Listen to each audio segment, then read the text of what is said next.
Assalamu alaikum students of class 6. How are you? I hope you will be fine inshallah. Let's start our lesson. Students, as you know, we were reading unit number 2. This is our languages. اس chapter میں ہم اپنے اس علاقے کی south Asian region کے حوالے سے مختلف زبانوں کے بارے میں پڑھ رہے ہیں، اور یہ بھی کہ مختلف زبانیں جو اس ریجن میں بولی جاتی ہیں اسپیشلی پاکستان کے علاقوں میں، وہ زبانیں کتنی پرانی ہیں، اور ان زبانوں میں ان لینگویجز کے جو رائٹرز ہیں، جو پوئٹس ہیں، ان کا کام کتنا زیادہ مشہور ہے، کتنا کلاسک ہے، اور کتنا زیادہ پسند کیا جاتا ہے پرانے زمانے سے لے کر آج تک. So we have read topic the English language in Pakistan in the previous lesson. علاقائی زبانوں کے علاوہ ہم نے پاکستان میں جو انگلش لینگویج ہے، انگریزی زبان کی اہمیت ہے، کس طرح سے ڈیولپ ہوئی اور کس طرح سے اس زبان کو استعمال کر کے جو ہے وہ ملک میں ترقی ہوئی، یا ملکی معاملات کو سیٹل کرنے کے لیے اس زبان کا کتنا استعمال ہوا، وہ ہم سارا پریویس لیسن میں پڑھ چکے ہیں. آج ہم سٹارٹ کریں گے languages for national unity.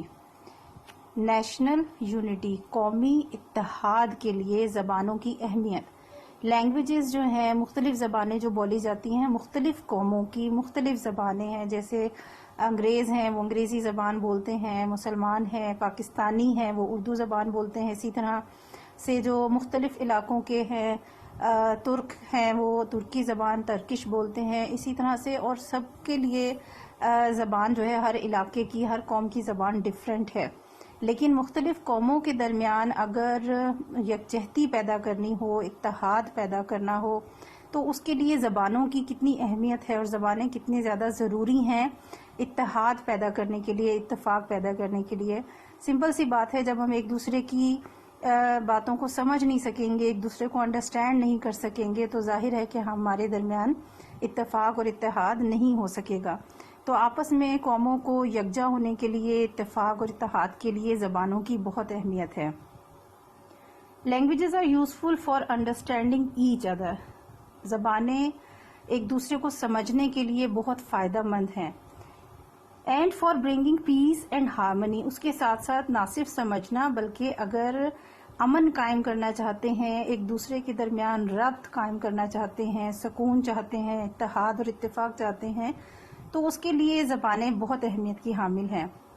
Through a language we understand what others are thinking, and by understanding their language we can understand them and even their culture better.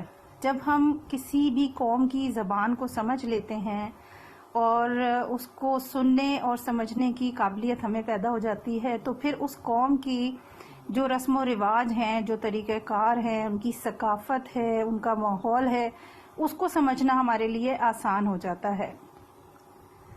Therefore, languages should be used to strengthen unity within nations and to promote peace, love and harmony.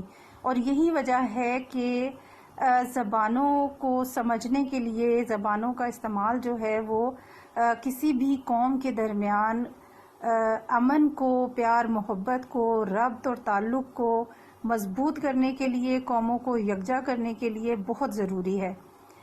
In the history of humanity, differences of languages have sometimes led to bitter conflicts and even wars. اگر ہم history دیکھیں، تاریخ دیکھیں، انسانی تاریخ بہت پرانے زمانے سے لے کر، تو ہم دیکھتے ہیں کہ زبانوں میں جو فرق تھا، مختلف قومیں تھیں، اپنی اپنی زبان بولتے تھے، ایک دوسرے کی زبان سمجھتے بھی نہیں تھے.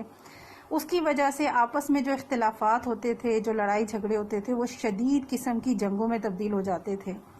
Sometimes disputes which could have been avoided through better understanding led to wars because people failed to communicate. اکثر یہ ہوتا تھا کہ بہت چھوٹے چھوٹے معاملات ہوتے تھے، چھوٹے چھوٹے ڈسپیوٹس، لڑائی جھگڑے معمولی باتوں پر، لیکن اگر ان کو آپس میں ڈسکس کر لیا جاتا، ایک دوسرے کو انڈرسٹینڈ کر لیں، تو شاید وہ معاملات ختم ہو جاتے. لیکن کیونکہ ایک دوسرے کو انڈرسٹینڈ نہیں کرتے تھے لوگ، ایک دوسرے کو سمجھتے نہیں تھے، رسم و رواج کے بارے میں نہیں پتا تھا، کلچر کے بارے میں نہیں پتا تھا، ایک دوسرے سے ڈسکشن نہیں ہو پاتی تھی. تو اس کی وجہ سے کیا ہوتا تھا کہ وہی چھوٹے چھوٹے جھگڑے جو ہیں وہ بڑی جنگوں میں تبدیل ہو جاتے تھے. کس لیے؟ کیونکہ لوگ آپس میں کمیونیکیٹ نہیں کر پاتے تھے، آپس میں ایک دوسرے سے ڈسکشن نہیں کر پاتے تھے. The creation of Pakistan through negotiation and the power of voting is a great example of how conflicts can be resolved through communication and understanding rather than fighting. Pakistan کی جو تخلیق ہے، پاکستان جس طرح سے آزاد ہوا، جس طرح وجود میں آیا، یہ ایک بہت بڑی مثال ہے اسی کانفلکٹ کے حوالے سے کہ لوگ جب زبانیں سمجھتے تھے، ایک دوسرے کو انڈرسٹینڈ کرنا شروع ہو گئے، تو پاکستان کی آزادی کی جو تحریک ہے، جو موومنٹ ہے، وہ آپس میں مذاکرات سے طے ہوئی.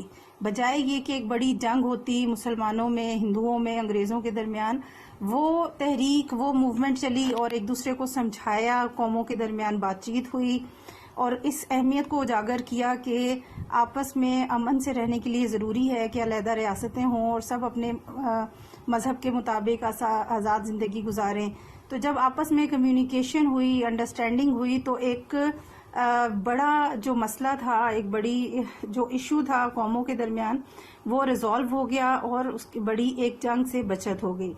The United nations is also based on the same principle. اور یہ جو یونائٹڈ نیشن ہے، یو این ہے، اقوام متحدہ جسے ہم کہتے ہیں، بیسیکلی اس آرگنائزیشن کی جو ڈیولپمنٹ ہے، جو اس کا وجود ہے، اس کی وجہ یہی ہے کہ یہ جو اصول اپنایا گیا کہ بجائے قومیں آپس میں لڑیں، جھگڑیں، جنگیں کریں اور پھر ریاستوں پہ قبضے کیے جائیں، اس کے بجائے آپس میں کمیونیکیٹ کیا جائے، مذاکرات کیے جائیں، لڑائی جھگڑوں کو، ڈسپیوٹس کو حل کیا جائے آپس میں بیٹھ کر اور مسائل کا حل کریں قوموں کے درمیان بجائے جنگوں کے، تاکہ دنیا میں امن قائم ہو، انسان پرسکون زندگی گزاریں، انسانوں کو ان کے حقوق حاصل ہوں.